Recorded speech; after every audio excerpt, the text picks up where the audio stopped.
अजित पवारांच्या मृत्यूने अनेक प्रश्न उपस्थित झालेत, पण लगेचच उपस्थित झालेला एक राजकीय प्रश्न म्हणजे अजित पवारांच्या जागी उपमुख्यमंत्री नेमका कोण होणार। त्यासाठी सगळ्यात आघाडीवर नाव आहे ते अजित पवारांच्या पत्नी सुनेत्रा पवार यांचं। त्याबद्दलच्या चर्चाही सुरू झाल्याची माहिती आहे। उपमुख्यमंत्रीपद अजित पवारांच्या घरातच राहणार की इतर कुणाला तरी संधी मिळणार, याबद्दल सध्या बारामतीत आणि मुंबईत नेमकी काय चर्चा सुरू आहे आपण पाहूयात एक रिपोर्ट।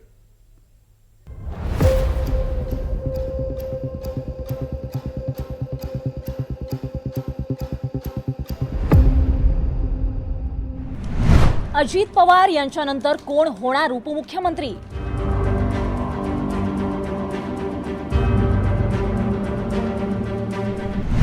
अजित पवारांच्या कुटुंबातलाच होणार उपमुख्यमंत्री?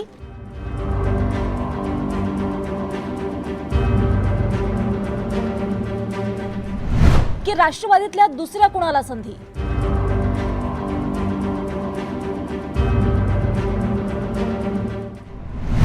एकच वादा अजित दादा।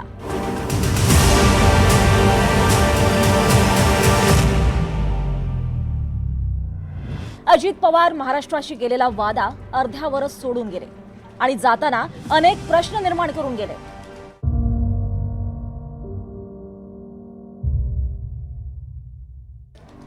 अजित पवार महाराष्ट्राचे मुख्यमंत्री होते।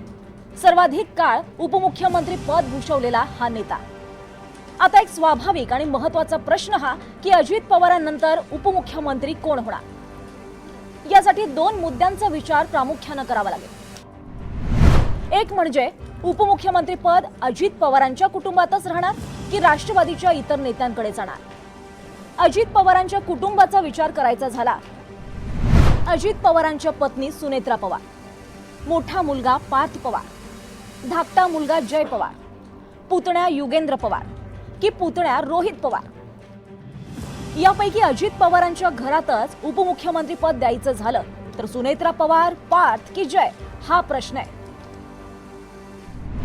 सुनेत्रा पवार या राज्यसभेच्या खासदार आहेत। भावनिक मुद्द्याचा आणि सहानुभूतीचा विचार करायचा झाल्यास अजित पवारांच्या पत्नी म्हणून सुनेत्रा पवारांचं पारडं जड आहे। बारामतीच्या विकासामध्ये सुनेत्रा पवारांचं योगदान आहे। त्या बारामती टेक्सटाईल पार्कच्या अध्यक्ष आहेत। पक्षांतर्गत त्या सर्वसमावेशक आणि सर्वानुमताचा चेहरा होऊ शकतील। मात्र सुनेत्रा पवारांना राजकारणाचा फारसा अनुभव नाहीये। उपमुख्यमंत्री पद म्हणून सत्ता सांभाळण्यासाठी त्या सक्षम आहेत का आणि आणखी पुढची 4 वर्ष त्या उपमुख्यमंत्री पद नेटाने सांभाळतील का, या सुनेत्रा पवारांच्या काही मर्यादा आहेत।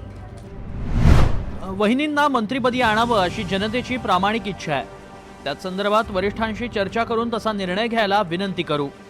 सुनेत्रा पवारांना उपमुख्यमंत्री करावं, दादांना ही श्रद्धांजली होईल आणि दादांचा पवार कुटुंबाचा वारसाही सुरू राहील।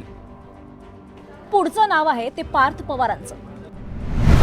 पार्थ पवार हा अजित पवारांचा मोठा मुलगा। त्यांनी 2019 मध्ये लोकसभेची निवडणूक लढवली होती, मात्र त्यांचा पराभव झाला। अजित पवारांच्या राजकीय कार्यक्रमात पार्थ पवारांची उपस्थिती दिसली आहे।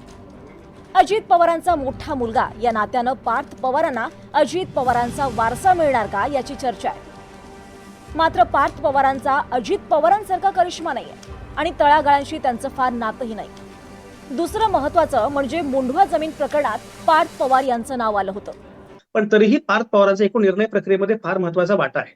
म्हणजे सुनेत्रा पवारांना राज्यसभेवर खासदार करणं, त्यानंतर नरेश अरोरांना इमेज मेकिंगसाठी नियुक्त करणं, हे दोन्ही निर्णय हे पार्थचे होते। तर पार्थ हे बऱ्यापैकी पडद्याआडचं काम करतील हे खरं आहे। जय पवार हे विधानसभेचे उमेदवार असतील, त्यामुळे जय हे आमदार होतील आणि सुनेत्रा वहिनींचा जो मुद्दा पुढे आलेला आहे, तर सुनेत्रा पवारांना कदाचित या प्रकारची संधी द्यावी असा सल्ला पार्थ देऊ शकतात आणि त्याप्रमाणे ते होऊ शकतं आणि ते अर्थातच सहानुभूतीमुळे ते मान्य केलं जाऊ शकतं। अजित पवारांचा धाकटा मुलगा जय पवार राजकारणात फारसे सक्रिय नाहीयेत। ते अजित पवारांचे आणि स्वतःचे विविध व्यवसाय सांभाळतात। अजित पवारांची राष्ट्रवादी वेगळी झाल्यावर अजित पवारांनी घेतलेल्या मेळाव्यात ते दिसले होते।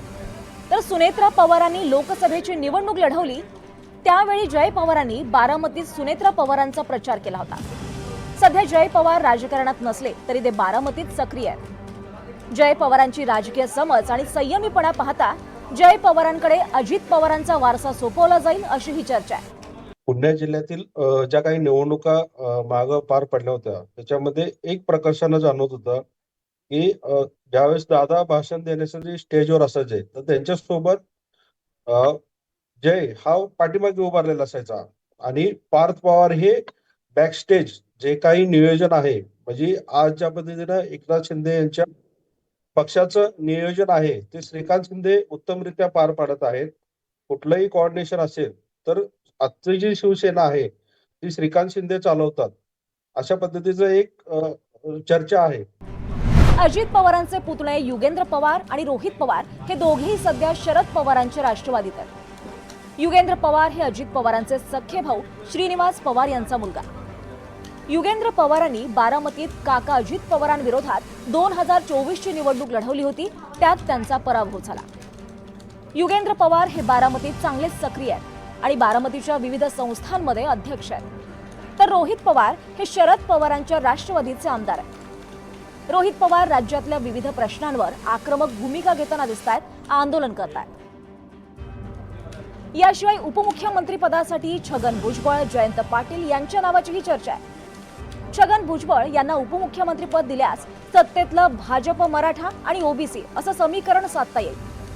मात्र नुकतीच शस्त्रक्रिया झालेल्या भुजबळांची प्रकृती कशी आहे त्यावर पुढच्या गोष्टी ठरतील. त्यांच्याशिवाय जयंत पाटलांचं नावही चर्चेत आहे.